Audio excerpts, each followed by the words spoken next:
¿Qué tal? Hoy día nos acompaña Víctor Torres, diputado de la República. Víctor, ¿cómo estás? Hola Pablo, qué gusto volver a reencontrarnos después de harto tiempo. Hartos años, nosotros nos conocemos de cabros chicos, desde el Así es, liceo, pues, ambos así tal cual. liceanos. Liceanos, viriles, muchachos. Y también estudiamos en la Valpo, así que nos conocemos bastante. Así es. Oye, Víctor, entrando ya a contingencia, ¿qué te ha parecido la gestión del gobierno en el tema de COVID, de este año y medio, 2 años casi de COVID? Hemos tenido dos ministros, hemos tenido dos subsecretarios de redes, una subsecretaria muy potenciada. ¿Qué te parece la gestión? Mire, la verdad es que yo considero que el gobierno ha tenido altos y bajos en el manejo de la pandemia, con un inicio bastante complicado, ¿no?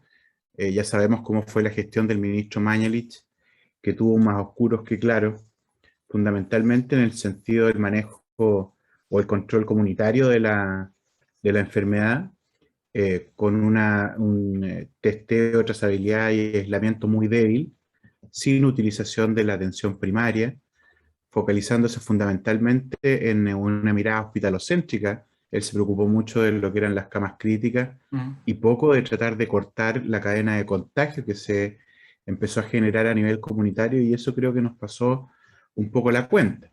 Luego de eso, con la nueva gestión de París, se trató de mejorar un poco la gobernanza, pero aún así creo que incluyó de una forma un poco pasiva a las organizaciones que podían perfectamente contribuir, como el Colegio Médico, las sociedades científicas, y básicamente se mantuvo la centralización de las decisiones, básicamente en la moneda, cosa que debilitó mucho el rol del Ministerio de Salud, y las definiciones se empezaron a transformar en decisiones más bien político-económicas que sanitarias. Eso nos pasó la cuenta en el verano con este famoso permiso de vacaciones, que creo fue nefasto desde el punto de vista del aumento de los contagios, sobre todo a principios de año, de marzo en adelante, donde tuvimos números que fueron muy complicados, y que a mi juicio fueron en parte producto de este permiso. Dentro de las cosas positivas podemos decir que los contratos que se firmaron en materia de vacunas nos han permitido poder obviamente contar con un stock suficiente. En comparación con otros países tenemos una buena tasa de vacunación. Aún así, creo que faltaba un poco más de fortaleza a la atención primaria en términos de mantener este modelo de TTA o testeo, trazabilidad y aislamiento.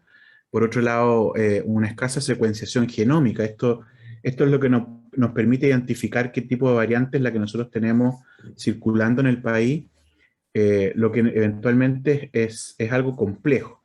Si bien en las últimas semanas, en los últimos días hemos tenido disminuciones importantes en la tasa de contagio, esto yo creo que se asocia fundamentalmente al porcentaje de personas que están hoy día vacunadas con esquema completo, pero aún en una fase de fragilidad, que implica, digamos, tener que ir a reforzar con con dosis nuevas, digamos, a personas que se vacunaron en los primeros grupos etarios, para que esto no vaya a afectar posteriormente y volver a tener las cifras que tuvimos en algún momento. Yo espero que eso vaya mejorando, pero hay otras cosas que ya de frente el gobierno ha desechado, y seguimos con problemas de gobernanza, seguimos con problemas, insisto, en el ámbito, sobre todo el control comunitario, que creo que ha sido lo más complicado. ¿Y la variante Delta Bueno, o las futuras variantes que vengan? la variante Delta hoy día nos ha golpeado poco. Yo creo que esto se debe fundamentalmente a que ingresó al país justo cuando había una baja de contagio.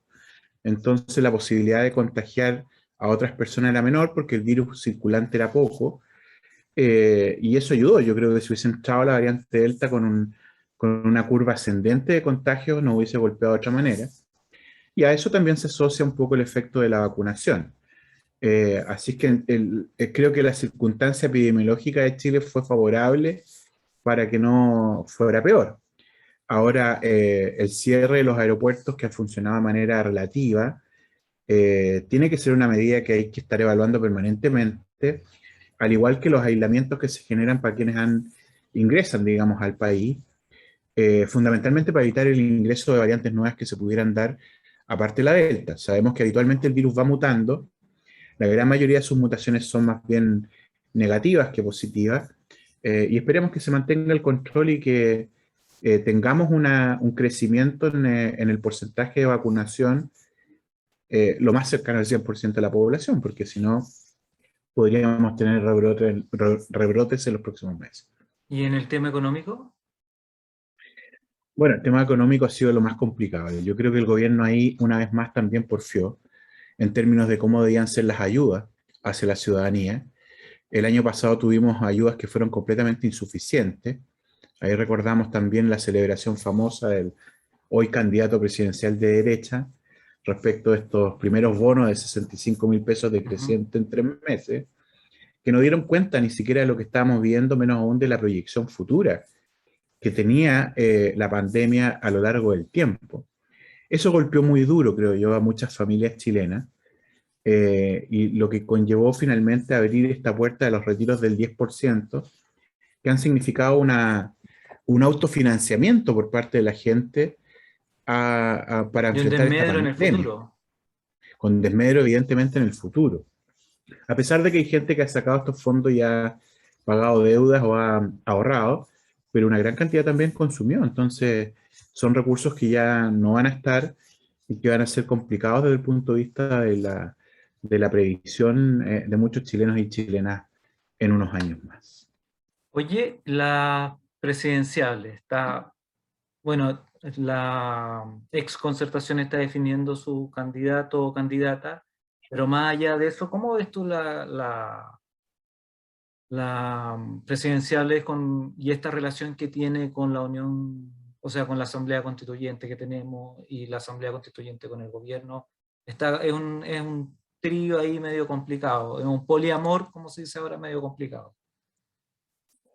Bueno, sí, no sé si tan de amor, sobre todo con el gobierno que tenemos actualmente, pero sí, mira, yo creo que Chile, obviamente desde el 18 de octubre del 2019 en adelante, y de ahí con la pandemia ha ido generando un cambio bien relevante desde el punto de vista de la mirada de la ciudadanía o del vínculo de la ciudadanía con la política y de la manera en que hoy día se hace política.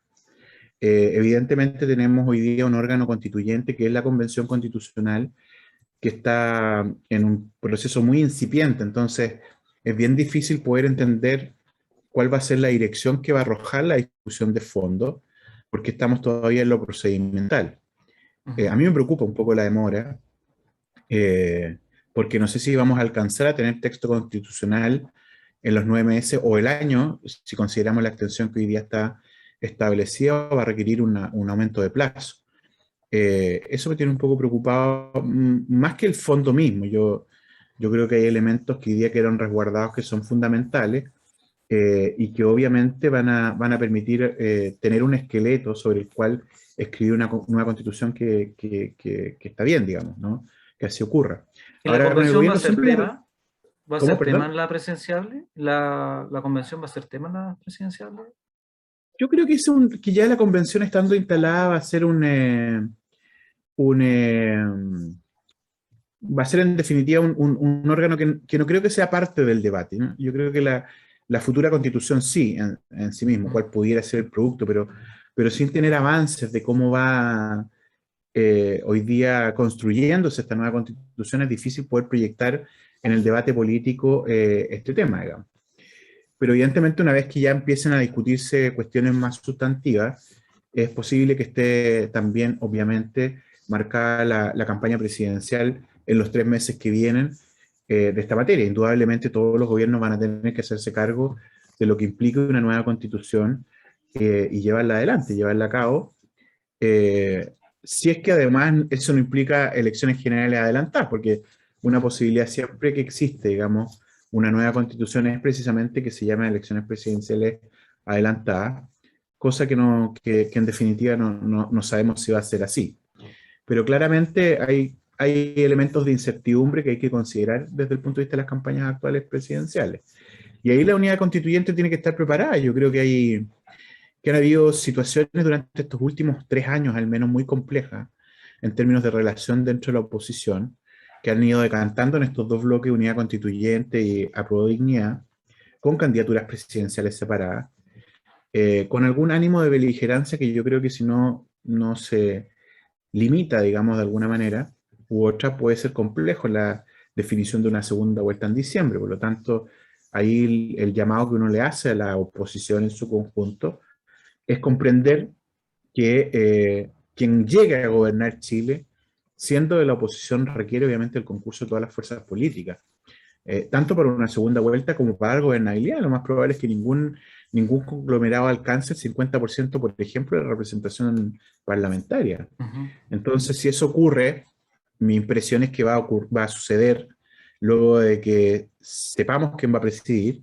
una especie de alianza tipo parlamentarismo europeo, ¿no? Ujú. Donde las fuerzas políticas van a tener que constituir mayoría para poder gobernar, si no se van a enfrentar con un problema como el que ha tenido el actual gobierno al tener minoría en la Cámara.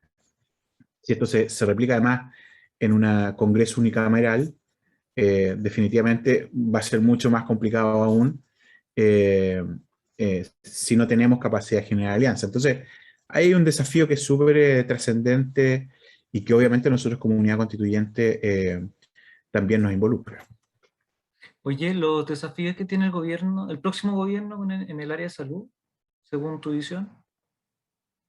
Mira, yo creo que dentro de los cambios que se han ido instalando, a propósito de este cisma que se vive, a propósito de los hitos que te mencionaba recién, eh, implican la necesidad de poder avanzar hacia algunas transformaciones más profundas. Y en el área de salud, yo creo que hay un elemento que es fundamental, ¿no?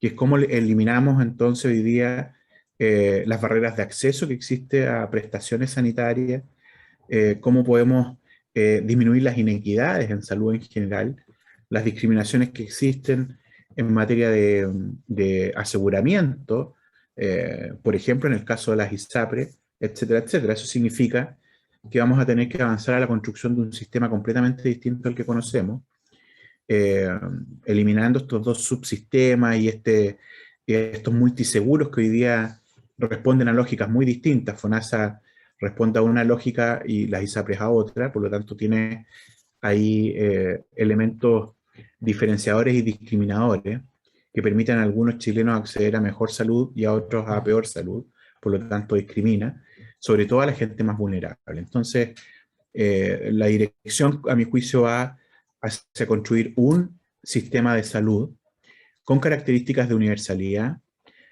sustentado en los principios de la seguridad social y que obviamente permita poder garantizar el derecho a la salud a hombres y mujeres, indistintamente de su edad, de su raza, de su convicción o de su contexto cultural, social, etcétera. O sea, tenemos que avanzar hacia allá. Y eso implica, por ejemplo, la creación de un seguro único de salud que nos permita poder garantizar el acceso a prestaciones, tanto en el mundo público como privado, de la perspectiva de los prestadores, sin que exista entonces esta discriminación. Aquí hay que asegurar calidad de atención tanto en el mundo público como en el privado. Y bueno, las diferencias debieran ser simplemente de hotelería y eso debiera Mm. cubrirlo un seguro complementario. Pero no porque tú tengas menos plata tienes que acceder a una peor salud. Eso a mi juicio es completamente antiético y es un imperativo moral transformarlo. Vale, Víctor, tu futuro, tú dejas ahora la cámara. ¿Cómo te ves? Mira, el único Te futuro vi en redes cierto que hay. sociales haciendo clases, estás en la Valparaíso, que Sí. es nuestra escuela, nuestra máter de universidad, pero estás en eso, ¿no? Sí, mira, mi futuro más cierto es que dejo de ser diputado el 11 de marzo del próximo año, a propósito de la ley del límite de la reelección, de la que yo soy coautor, así que no tengo ningún problema con eso, creo que es bueno, es positivo, permite generar recambios y que otras personas tengan oportunidad y eso siempre es bueno. No nos impide volver en algún momento, si es que Ujú. así uno lo decidiera y si la voluntad de la ciudadanía también lo apoya. Pero claro, estoy construyendo otros escenarios. Hoy día estoy apoyando ya en la Proboste en la construcción de su programa de salud, pero también haciendo otras actividades, cursando un magíster en salud pública y estoy haciendo clases Ya este es mi tercer año, en todo caso, en la Universidad del Paraíso, en la Escuela de Medicina, en el Departamento de Anatomía, y eso me tiene muy contento.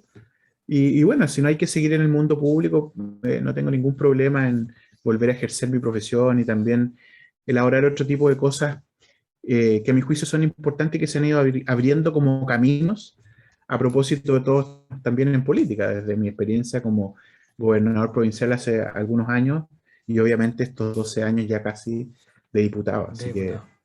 sí, mira, estoy muy tranquilo y soy de los que piensa que la vida te va abriendo caminos y uno tiene que saber leer los caminos que te abren.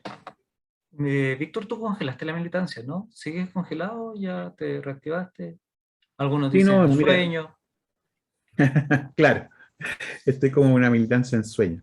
Mm. Lo que pasa es que yo hace muchos años que estoy teniendo varios conflictos internos dentro de la democracia cristiana. Yo tengo una postura clara dentro de la AEC, tengo una postura progresista que no ha sido mayoritaria en los últimos años, pero que creo que sufrió bastante beligerancia, sobre todo en el momento en que presidía el partido Fathai. Yo ahí tuve muchas diferencias políticas, no tengo diferencias personales con él en lo absoluto, tengo buena relación con él, pero diferencias políticas muy profundas que ya llevaron a incidir también en problemas de fraternidad. Fíjate que ya la convivencia interna en el partido era muy compleja, con varios dirigentes de distintos niveles, y eso se tradujo en una serie de acciones que a mi juicio estaban reñidas con nuestra propia definición política, ¿no? Y ahí fue que dije yo, mira, no puedo convivir en un espacio donde la fraternidad que pregonamos no se practica y donde existen elementos importantes de inconsecuencia en torno a lo que la ESE ha planteado en su historia y a cómo finalmente se actúa públicamente por parte de muchos dirigentes políticos y algunos representantes populares. Entonces, en ese sentido, no, mi decisión fue congelar la militancia, darme un tiempo para analizar bien cuál va a ser mi futuro en el partido o no, y renunciar al Consejo Nacional del partido. Ya llevaba 4 años como consejero y me parecía importante poder dar ese paso. Hoy día siento esta libertad de poder ver las cosas con un grado de objetividad y externalidad que creo que aporta mucha claridad también para poder tomar decisiones más en frío y no tan en caliente, porque uno habitualmente si toma decisiones que no son bien ponderadas se puede arrepentir. Así que no tengo el tiempo del mundo para definir cuándo vuelvo o si no vuelvo. ¿Y si algún candidato electo, no de derecha, y no sale tu candidata, y el presidente que sale llega y te dice, Víctor, te quiero en mi gabinete, siendo un candidato de izquierda, ¿tú aceptarías? Como ministro de Salud, por ejemplo. Mira, es un tema obviamente especulativo, ¿no? Yo espero que primero sea presidenta de Chile Yasna Proboste. Yo estoy trabajando para eso, no solo porque pueda ser demócrata cristiana, ya te explicaba que estoy Mm. congelado, sino que tengo una profunda convicción en primero en sus capacidades y en segundo lugar sobre la mirada que Yasna tiene de la política y la forma en que actúa en ella, sus convicciones también personales y políticas que yo he compartido durante años. Nosotros levantamos incluso en algún momento una lista interna en el partido para competir, representando la mirada progresista de la AEC, junto al senador Buenchumilla y otros militantes. Y esta mirada progresista que representa Yasna hoy día, para mí, digamos, es algo muy relevante y que yo creo que puede hacer un aporte a Chile. Ahora, si Yasna no llegara a ser presidenta de Chile y ganase otro eh, candidato o candidata de la izquierda, eh, obviamente está dentro del contexto que sería mi espacio más natural. Si el candidato de derecha no creo que lo hiciera, pero si llegara No. a ganar y pedirme algo así, obviamente que no lo aceptaría. En la izquierda, claro, va a depender un poco de cuál va a ser su mirada y su planteamiento, obviamente desde el punto de vista de a lo que me invite, porque si no comparto la misma mirada, Sí, claro. eh, obviamente que no, pero claro, en la centroizquierda está mi domicilio y obviamente que estoy disponible a colaborar ahí. Brevemente, tengo dos consultas. ¿Qué te parece la sentencia que está teniendo el ex gobernador que te sucedió, cercano a la diputada Hoffman, Mauricio Araneda. Araneda, por un tema de malversación de fondos públicos. Mira, es lamentable, la verdad es que uno, bueno, yo conozco al ex consejero ya hoy día Mm. regional, Mauricio Araneda, hace muchos años. Eh, yo lamento profundamente, obvio que existen este tipo de circunstancias, pero si la justicia ha determinado eso, evidentemente bueno, eso implica una sanción de la que hay que hacerse cargo, porque cuando uno se mete al servicio público, lo peor que puede hacer es verse tentado a utilizar de mala manera los fondos del Estado. Claramente esos son fondos que derivan fundamentalmente de los impuestos que pagamos todos los chilenos y chilenas y hay una obligación ética de poder utilizarlos de buena forma. Si aquí se ha comprobado efectivamente este ilícito, bueno, lo que corresponde es la sanción que hoy día se ha aplicado y obviamente en ese sentido se ha hecho justicia, digamos, ¿ya? Pero como te digo, yo lo lamento porque uno no hubiese esperado que las cosas fueran así, pero así son. Y mi última pregunta, ¿qué te parece la actitud de las diputadas de la democracia cristiana que no le dieron el voto a favor del aborto de las tres causales?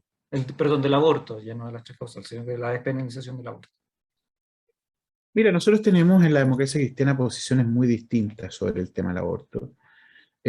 Hay desde militantes que están claramente abiertos a la posibilidad de avanzar a un aborto por plazo. Yo aquí no, yo hago una distinción aquí. El concepto del aborto libre es más bien un concepto equivocado desde el punto de vista de lo que representa un planteamiento legislativo, como los que se han estado discutiendo.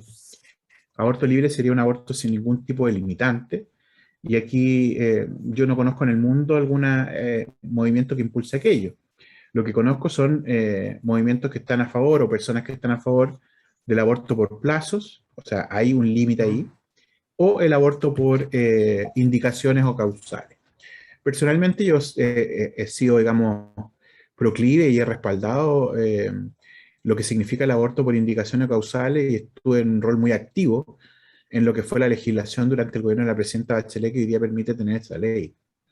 Y es más, he incluido una modificación actualmente que permita poder reconocer a las personas gestantes a propósito de la ley de identidad de género, que hoy día permite que los hombres trans, por ejemplo, se inscriban como hombres, pero si mantienen su genitalidad femenina, perfectamente pueden terminar siendo víctimas Ujú. de abuso y requerir, digamos, de un aborto, pero la ley habla de mujer, entonces hemos incluido esta modificación para que no exista, digamos, ninguna contradicción ni choque legal en ese sentido, porque creo claramente que es lo que se requiere. Sobre el aborto por plazo, ahí yo puedo tener algunas discrepancias, no tengo, digamos, una posición contraria, no sé, no, tengo algunas discrepancias, pero más allá de eso, hoy día la discusión que tenemos o lo que se ha planteado a partir de este proyecto de ley es una pregunta distinta, no tiene que ver con si estamos de acuerdo con el aborto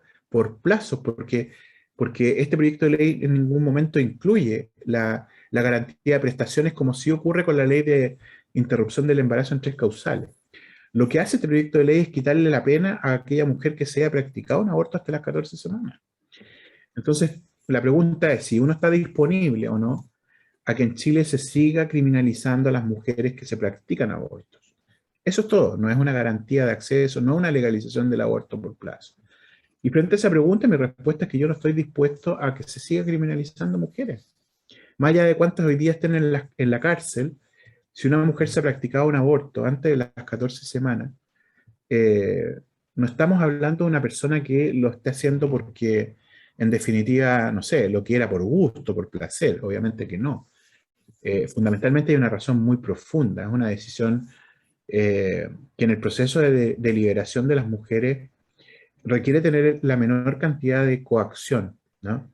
Tiene que ser una definición libre, indistintamente que esté garantizado, insisto, el acceso. Y por eso yo personalmente estoy a favor de que se despenalice. Pero claro, como existe esta diferencia, yo entiendo que Johanna tiene ahí una dificultad asociada más bien a la discusión de fondo respecto de la, de la, del aborto por plazo. Y bueno, en su libertad de conciencia ella actuó y decidió de esa manera, y ahí hay respeto dentro del partido de esas diferencias. Cuando llegue a sala vamos a tener una votación distinta. Obviamente que muchos de nosotros ya nos hemos comprometido a votarlo a favor, y en ese sentido esperemos que pueda revertirse la decisión de la Comisión de Mujeres. Vale, Víctor, muchas gracias. Gracias a ti, Que estés muy Pablo. bien.